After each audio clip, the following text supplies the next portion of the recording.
Lochibog ang hanap mo na may mainit at cute na pandesal. Loaded with liver spread, itlog, cheese, ham, luncheon meat, at sangkadutat na mayonnaise na pwedeng lantakan for only 10 pesos. Di ba kayo malulugi dyan, Tay? Tama lang ako kasi yan. Ito ang tinapay na kung tawagin ay pandebara. Kaya ako siya tinatawag na pandibara dahil binilog muna tapos saka siya pinahaba. Yun nga lang, tsambahan daw ang labanan kung gusto nyong ito'y lantakan. Dahil ang siste, itong tindero ng pandebara, abay, paikot-ikot daw kung saan-saan. Saan naman kaya siya mahahanap ng Good News Team?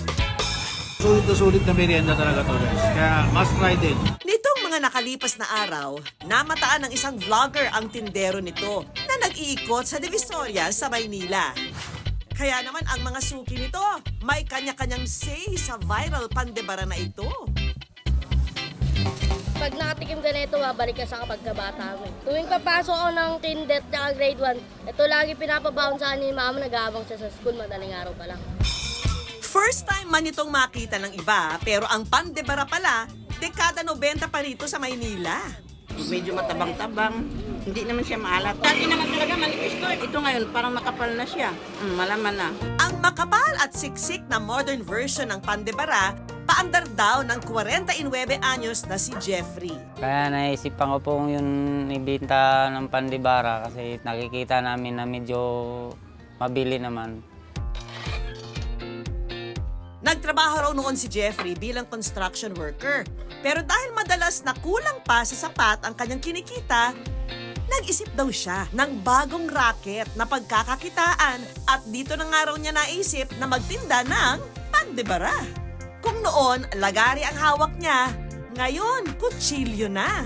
From semento, palanggana ng tinapay na ang binibitbit niya. 1997 pa ako nag-uumpisa. Medyo kulang talaga ang sahod ko sa construction kasi labor pa ako noon. Talagang kapos na kapos. Kaya naisipan ko na lang bumalik ulit sa tinapay. Ang mga pandesal na ito na over at loaded sa kakitan, inaangkat pa raw niya rito sa bakery na matatagpuan sa Tondo sa Maynila. Dito po nanggaling yung pandibara. Ang hango nila sa akin, 150 bawat isa. Ang malabuffet na palaman naman ng pandebara, hinahango rin daw ni Jeffrey. Pagpatak na nga ng tanghali, diretso lako na si Jeffrey. At ngayong araw na nga, ang lugar na iikutan niya, dito sa bayan ng Norzagaray sa probinsya ng Bulacan. Tinapay! Nabibinta ko po ng 5 piraso, 20 pesos ang pandibara. Meron din naman nga kasi siyang tinatawag na overload. Ang isang piraso po ay 10 piso. Pakiramdam daw niya ay nakatutulong na rin siya sa kapwa. Hindi raw kasi niya hinahangad na kumita ng malaki sa negosyong ito. Kaya ang presyo, pinapanatili niyang abot kaya. Napakasarap po. Kasi may keso. Sakto lang po yung lasa, masarap.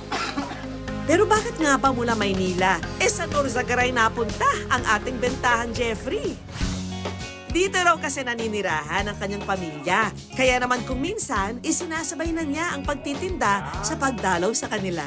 Kahit nagkakasakit siya, tinutuloy-tuloy pa rin niya yung pagtatrabaho niya. Naaawa ako minsan, wala rin ako magawa sa kanya eh.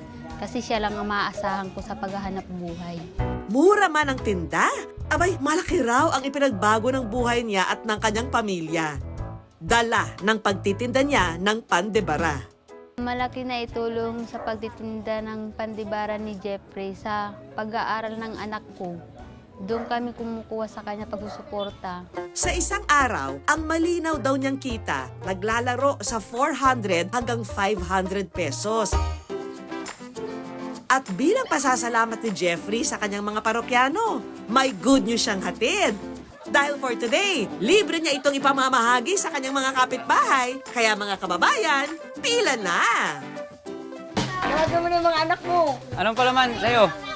Pili!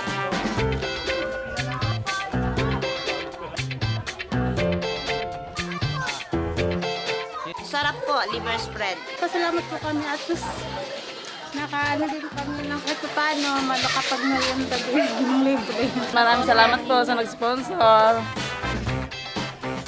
Sa buhay, hindi puro kabig. Matuto rin tayong mag-share ng blessing. Ang buhay ni Jeffrey, parang paglalako raw ng kanyang panindang pandibara. Swabe at may pagtsatsaga. At ang sikreto raw niya sa tagumpay na pagtitinda, Magsipag, tapos matyaga para makakaubos ng maaga.